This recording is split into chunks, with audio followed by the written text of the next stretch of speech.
Well, I'm a cat tone, pistol holding nigga on your damn street. Stomping, jumping, bumping, every car off in this damn. This is the Vaughn Complex. I'm here with Yassir Lester. Thank you for doing this, man. Sir, appreciate you. Thank you for having me. LA, how's it going in LA, man? It's life. Yeah. It's always like, I don't know, you always get that question, right? Especially, you're not from here. I'm not from here. Yeah, I'm from Georgia. So, with just the fact that you moved to LA, people assume you're already doing well. You know what I mean? So people are like, oh, so you do movies, you got $1 million. And you're like, no, I live in a bedroom that's an apartment. You know what I mean? Like, my refrigerator is in my bedroom. And people don't get it. Like people back in Chicago and Baltimore, they see you on Twitter and you're funny, and it's like, dude, I'm doing open mics. I'm out here grinding. They don't understand the grind, man. No, it's a major grind. Well, it's like they don't have to, and that's not me putting down anybody else's career. I wish, for the love of God, I could have just been an accountant and just been like okay with it, because I would have done it. I just would have gone to work every day, had a wife and some kids in the house, ate luxurious sandwiches. I can't picture you with a wife, man, and a kid running around the house. I can't picture that. Really? I can. That's the worst part is that I can picture myself with a wife and kids, and I just don't have it. Dude, so let me ask you about the scooter accident, because I thought this shit was hilarious. I know it was like a life-changing event, but let me ask you like exactly what happened with the scooter. Like, how did you crash? All right. So I'll preface with this. I bought the scooter on Craigslist for like $600. It was in pretty good condition. Okay. It was a Vespa? And no, it was like some Chinese knockoff. Still good, not the best. I went in to get an oil change for it to like a scooter store, and the dude who like checked it out was like, you really need a new helmet. So when I bought it, the guy who sold it to me was like, you don't still have a helmet, so I'm assuming you don't have one. So I get it, blah, blah, blah. Leaving the comedy store at 11 p.m. on a Sunday, headed west on the street. There's a strip club there, for those of you who don't know, called Body Shop. Passing by the Body Shop, these two drunk dudes didn't see me. They pop out in front of the lane. I'm in the right-hand lane, so someone's coming up to the left, so I got boxed in, essentially. And I was like, I either gotta just hit this Range Rover or take the bike down. So you really... And I had like a millisecond to do it, to decide, so I was just like... So you had to go down. Yeah. So you really was like in the hospital, wrapped up. Yeah. All that stuff was real. Yeah. I don't know if y'all saw the tweets, but he was tweeting from the hospital with the cast on, wrapped up. But he still got the tweets off, so the scooter accident. Tweets don't stop. The tweet game don't stop. The tweet game never stopped, even if you crash on Sunset. No. So Yassir's, he's that type of guy. All right, so Yassir is from Marietta, Georgia, not from Bankhead. I was excited. I thought he was from Bankhead. I thought he was from what's the name of the other ratchet town city? Bankhead, Decatur. Decatur. Hateville. Yeah. A lot of people. No one knows Hateville. Is Trillville a real place? Nah. Trillville. It could. I mean, Trillville is all those places. Yeah. You know what I mean? But Trillville would technically be Southwest Atlanta. Southwest Atlanta. And then like Peach Street is where like the gay dudes go. I don't know how that works. Okay, no, so there's like 12 Peachtree streets. So like Peachtree Avenue, Peachtree Boulevard, you know what I mean? So it's like, I don't know, it's hard, because now Atlanta is like the gay mecca of the United States. More than San Francisco? Yeah. Wow. It's like San Francisco is 7 miles by 7 miles. Like, it's not a big place. So yeah, it's really gay. But Atlanta blows that out of the water. Because there's nothing gayer than a gay black dude. You can't get, maybe gay Asian dudes. Those are the only two that you can't out-gay them. The gayest white dude on the planet isn't as gay as a gay down low black dude. That's true. You know what I'm saying? Like, it's just impossible to beat. So the gay there is like very flamboyant, it's big. There's a gay Walmart that my mom shops at. Gay Walmart. Yeah. They sell like gay products? Like, no, they just like, I haven't been to it yet, but my mom describes it as dudes walk around in Walmart shirts but booty shorts. I was like, I don't think that's real. Like, you can't convince me that's a real thing. Booty shorts and Walmart checkout, man. But yeah, so I'm from Marietta, which was like, it was different because like, I moved a bunch growing up, so like I lived in like a really like the blackest part of town that you could live in. Yeah. And then from there I was like bused to the whitest part of town. And then my mom moved us to the white part of town, but like not. Here's the thing, is like the way it was set up, it wasn't super segregated, but like all the black kids that went to my high school, except for me, and this is no lie, every black kid that went to my high school was either super rich or a phenomenal athlete. Wow. And I was poor and couldn't play anything. So I just started hanging out with like skateboarders. Wow. They're like the only them and like my best friend Chris, who was just a dude who we bonded over the Rough Riders compilation album when that first That's how we became friends. And he was wearing lugs and he was white. Yeah. He was wearing lugs? He was a white dude. Wow, y'all remember lugs? Yeah, I was like, man, you got lugs? And he was like, yeah, man. I was like, oh, that's dope. Wild Bees. Yeah, and then he had the Rough Riders CD. I was like, oh, we should be friends. That's dope, man. Yeah, so like, it's different than like the Atlanta experience because it's not Atlanta. You know what I'm saying? So like when I tell people from Merida, they're like, oh, that like Atlanta. And I'm like, no, it was like Atlanta again. Like Atlanta's like a Coca-Cola factory, or not factory, Coca-Cola museum, an aquarium, Georgia Dome, Phillips Arena, a park, and then that's it. Wow. Really. And it's like real hood, and it's like real nice, and they have like a W hotel. But where I'm from, it's small. There's like I used to hang out in a Walmart parking lot. In my after football games in high school, like that's what we did. That was that spot. Yeah. It's like dudes had like pickup trucks and like it was a much different experience than like what people attribute like being from Atlanta to be. You know what I mean? Right. It sucked sometimes. It's like there's just nothing to do and like that's how I ended up out here. Like I just like. I knew I was gonna move to LA anyway, but like being there really kind of forced me to be like, all right, you gotta live life. Otherwise, you'll be here and you'll be an accountant, with a wife and kids and a house, and you'll be happy. So I remember in high school, like I loved a lot of ATL artists. You know, like Crime Mob. Yep. A lot of just Southern artists. 3-6. Lil Jon was huge. So who was huge for you in high school? Who were you constantly playing? All that number one, all that stuff was on the radio all the time. You know what I mean? So it's just like you kind of grew up with it. Crime Mob went to my cousin's high school, Cedar Grove High School, in Ellenwood, Georgia. And I remember they got their deal, like because like Nuck If You Buck was like all over the radio, and they just put that out on their own. And then it got big. They ended up getting a record deal. They go back to school, and my cousin's like, yeah, man, you know Crime Mob? And I was like, yeah. And he's like, yeah, man, they got that deal. And I was like, yeah, I know. Like, yeah, they showed up back to school, and we just beat their ass. I was like, what? Like, niggas could not be happy for each other. So they got jumped. Lil Scrappy went to the same high school. He got jumped. So that was a trill ad. That was a trill ad. Yeah, that's Trillville. If you want to say one place in Trillville is Ellenwood. Because like the thing about Ellenwood is that there's Decatur, which is a city. Decatur's actually kind of nice now. You know, white people move in. Right. But before that, it was like Decatur, and then Ellenwood. Ellenwood is where my aunt lives. And so what essentially happened is that there's much people living in apartments in Decatur, and then Ellenwood is essentially just like 5 like subdivisions of houses.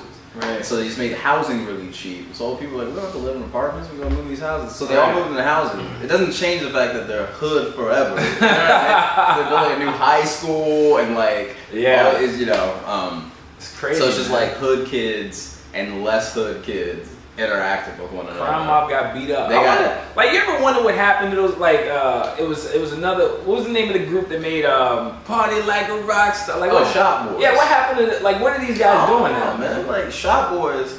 There's a rapper named Trouble who like has a song called Questions. Right. And he just asks questions about where rappers are. I'll send it to you so you hear. But one of the people he talks about Shop Boys, and then he says, "I heard they back to popping cars." So apparently they may be. But that song was huge. Oh yeah, but I mean, like, here's the thing: like, people are making music to make songs and not trying to make albums. You know what I mean? Like, so if you just want to get on the radio, make a hot song, and you can do it. But like, you're trying to have a career, like, I mean, like, and that song, like, Party Like a Rock Star wasn't so ill that you were like, I have to hear more of these guys.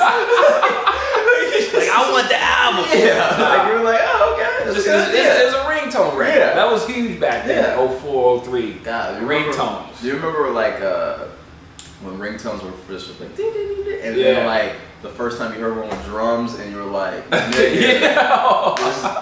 big homie Chris as the polyphonic ringtone. Polyphonic. You had to pay for them. Yeah, that changed my life though. I had the T-Mobile Sidekick, the brick. Did you? Yeah, I had I was like one of the first dudes in high school with it, so. That's it. You might as well have a car. Yeah, that was like having if you had that Sidekick, that brick phone, and you carried it around and flipped it out in front of a girl, you was going home with one of them. it was a wrap.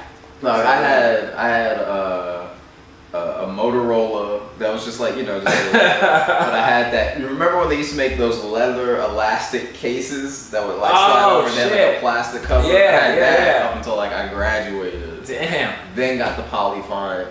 Then I got the T-Mobile one that was supposed to be like a computer, but it just kept crashing. Right. And then I had like a BlackBerry. When I got a BlackBerry, I got the BlackBerry when I moved to LA. And I was like, yeah, because I'll probably be making movies in like a year, so I should probably. This was 6 years ago.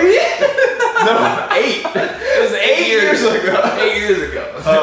And I would pull it out. So like, oh wow! I was like, oh yeah, I get my emails or whatever. Right. Oh my god, you're so cool. I'm like, but it did nothing. You know what I mean? Like, it did absolutely nothing. Anyway, so I look like a loser. That was the end of that story. Is that I look like a loser, and I bought it off Craigslist used. He's the Craigslist. I am this the dude. Craigslist. He gets it popping. You want to sell something, man? At me on Craigslist. At me on Craigslist. It's going down. I'm one of the only people that has an account. I have like a full Craigslist account, profile page. You got a profile page. You live in LA, you gotta get in there on Craigslist. Dude. I don't see how it's been around forever, but I don't know how I would do stuff without it. Like I took a scooter, phones, I've gotten furniture, like women, everything. You get girls off that? I've never, not for a lack of trying. When I was 21, I moved out here. And I used to go to school, or not even school, it was like a film program for like 5 weeks or something. Right. And then I bought, one night, I remember specifically, I bought 12 Miller Lights. And it was like when they first introduced that like refrigerator pack, it's like real long and just like. Yeah. So I bought those. And I ended up drinking like 5 by myself because I thought my roommate was coming back. And he was like, yo, we'll go out. Right. Like, I'm a pregame by myself. He just never came back. So I was all drunk by myself.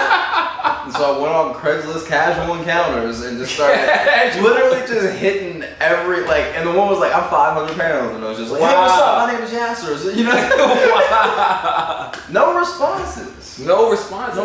I didn't attach a picture. And I actually think that sells it. You got to put a pic. I actually hit a girl. I actually made her my girlfriend, which was a mistake. Wait. I smashed. I hit her up on Craigslist. Okay. She was a Jewish girl. Had ass. She was actually cute. Wait, what section was she in? This was in Chicago. She was in this has been a while, man. I don't even know. So it wasn't casual encounters. No, it was more like the nice part. Okay. Yeah. So, but we hooked up. Okay. And then we dated, and then I guess she thought we was getting married. I'm like, yo, I met you on Craigslist. Yo, we ain't getting married. We ain't getting married. That would have been the first Craigslist wedding. You should have done it. I don't want to be known as that dude. Look, they would have sponsored your wedding with old folding chairs, deals on meats, old meats, factory closeout, old meats, cakes, or just cake mix. They probably would have thrown cake mix in. That's crazy. Yeah. How long y'all dated for? We dated close to a year. You dated? We dated close to a year. I met on Craigslist, and she wasn't like crazy. Like you meet this girl. But here's the thing. She was. And you're crazy. I'm crazy. Never in a million. Okay, if someone came up to you right now and introduced their girlfriend, I met her on Craigslist. What would you? You were like, you're a fucking psychopath. You nuts for that. Yeah. Yeah. But she was cute. I'll show you a picture of her. She had the green eyes, long curly hair. But yeah, I guess ultimately this chick is crazy if she's on there, right? I mean, yeah. But who am I? You're crazy. You're crazy. And here's the thing, if you would have smashed, I would have been like, you're weird, right? But you did what you had to do. I understand. You did, you took her to dinner. I held hands with her. Oh my god, Yeah, I gotta. And people on the street had known that, they would have spit on you. Yeah, it would have been awkward. Yeah, now when I think about it, that shit was weird. Yeah, a year? Close to a year. Would you guys ever have Oh, do you remember 8 months ago? It we was were just weird. bet on It Craigslist. was weird when people were like, oh, how'd you guys meet? And we were like, yo, we didn't want to tell people, so we make shit up. I would just say online. Like, there's no. I met my ex-girlfriend on MySpace. Oh, okay. But that's like a social thing. Like Craigslist, if you can buy a old dirty couch on the website where you met your girlfriend, you shouldn't be dating her. Either don't get the couch or you can't date that girl. Right. You know what I'm saying? Like if you use Craigslist as like your Match.com, you just can't use it for anything. No, so one of the best stories I heard in LA, we were at the Comedy Store. We were like in the green room, like upstairs they got the belly room, and then you go to the back to like the green room. Yassir's back there. He's smoking his e-cigarette. You know, he got this electronic cigarette with the oil in it, and he was like, you know, the shit was good. So he goes on to tell this story, man, about like his upbringing in Atlanta and what his first one of his first sexual encounters. So please tell us what the hell happened, man. Okay, number one, Marietta. Marietta. We just went through Marietta. all right, number two. So I lived like in apartments my whole life. Sometimes, you know, I lived like in a house like my last 2 years. Anyway, so like you grow up in these apartments and you just know everybody. Everyone keeps moving from different apartment complex to complex. Right. So there was like 3 girls at my middle school that everyone was in love with. One was named Crystal, one was named Alicia, one was named Asia, right? Mm-hmm. Crystal was like out of everybody's league. It's like Crystal was like 13 but could like pull 22-year-olds. So she was like if I saw Crystal in 8th grade now, I would still hit on her. Wow. That's how fine she was. She was black? Yeah, of course. Damn. Alicia, the same thing. Alicia Upshaw, she ended up dying, which is like a dark turn. I don't know why that's funny. I don't know. I was like, why'd you laugh? And then lastly, there was Asia. Mm-hmm. And Asia was just like Crystal, except she still messed with 8th graders. Wow. You know what I'm saying? So I was probably in 6th or 7th grade. She was like in 6th or 7th grade, but she looked like she was like 20. She was so bad. She had like one of these haircuts, like the T-Boz haircut. The T-Boz. Man. Just her body was incredible. Right. But she used to do this thing, and people think I'm lying, and I'm 100% serious. You could just show up to her house and like play with her boobs. And the way we found out is we were on a field trip and we were all on the school bus. And my friend Edward, we were like sitting next to each other, and he's like, yo, bet I can get Asia to show us her boobs. Wow. I was like, nah. And he's like, watch. And he turns around, Asia's right behind us. He's like, yo, Asia, lift up your shirt. She's like, okay. Damn. And we're like, what? So then she puts her shirt down, and I turn around. I'm like, "Yo, Asia, pull up the shirt." And she does it again. She's like, "Ah!" And then she's like, this is the most psychotic part, by the way. Wow. She's like, "You can play with him if you want." And I swear to you, dudes from the front of the bus heard her, and like 90 dudes just swarmed the back. And these dudes just like grabbing her titties. Yeah, which I mean constitutes rape. Yeah. But we all did it. And we're just like, oh my God. I'm like, we had no idea what we were doing. You know, we're like licking our palm and just like doing stuff like this, you know what I mean? So then, Asia, like a month later, ends up moving into my apartment complex. I was like, this is clearly a sign from God that this is something I should be doing. So she moves like 3 buildings down, and I show up, like, I just knock on her door. It was me, my brother, Edward again, because Edward stayed around, and my friend Adam, who was the cousin of my little brother's best friend Ty. They hated Asia and they hated Crystal because we wouldn't hang out with them because we were trying to hook up with Asia and Crystal. But it was like 4 dudes, 4 niggas showed roll up, knock on the door like, yo, Asia was good. She would just come outside and we would just lick her boobs in the stairwell of an apartment building. Wow. And I'm like, all right. See you later. All right, see you guys later. And that was it. That was the entire wow. But then, just the lesson for everybody out there, every action has a consequence. Because now Asia is a stripper I looked her up on Facebook. 100% full blown. Not like, you know, people are like, I'm a stripper and they don't really talk about it. Like, she's like one of those like, I'm proud to be a stripper. Like, why? Come see me at work. Yeah. And I was like, oh, wow. And she's still fine. She's Here's the thing. Like, here's what's weird. She still has an 8th grade face, but like her body's gotten like badder. Yeah. I was like, and now I couldn't. There's no way I could go watch her. You know what I mean? I don't even like strip clubs anyway. But yeah, but now it's like. You gonna tip? Hey, remember 10 years ago, that was free. That was not even 10, like 15 years ago. God, 4 dudes sucking on the titties in the stairwell. This is the type of life he led, man. Welcome to marriage. So when you read the tweets, understand it's from a real place. Oh, psychotic. Right? This is what happens when you grow up without a dad. I mean, like, you know, had someone just explain to me that you just can't go licking boobs and the Ashley Lake stairwell. I wouldn't have done it. Wow, I did. That's a great story. Yeah, man. Yassir is my first guest. I thank you for doing the Ron Complex. Thank you for having me. Appreciate it, man. Y'all look out for And Yassir, what's next for you? What's your goal? What do you want to do? I don't know. Get a new scooter. I have a car. Okay. And I have an apartment. Like, what do people strive for? Maybe I'll get like a washer dryer in unit. And maybe my next apartment will have a washer dryer in unit. You know, you moving up once you can add that in the conversation. That's it. I feel like that's the biggest inconvenience. Definitely. Is leaving to go do one. Do you have a washer dryer? I got a washer dryer. In your apartment? In the apartment. It's LG. It's nice. But I'm gonna be out of here in a few months. So is it yours or are you? Well, it's the landlord's, but you know, that's partly why the rent's so high. Yeah. You know? So the rent's gonna be, you get to wash and dry, your rent's gonna be through the roof. Yeah. But you know, my next place, I'm gonna just like go to laundromat and chill with the Mexican and wash my clothes. I just did that earlier. Yeah, real chill. And you could probably find some chicks in there. You can. Okay. So. If you clearly haven't been to a laundromat. All right. Appreciate it, man. All right. Thank you so much. Thank you, man. Bond Complex. Bond Complex. That should be. Throwing the balls up at these soldiers, screaming and bleeding from their nose. But when we start, that's when we make them niggas hit the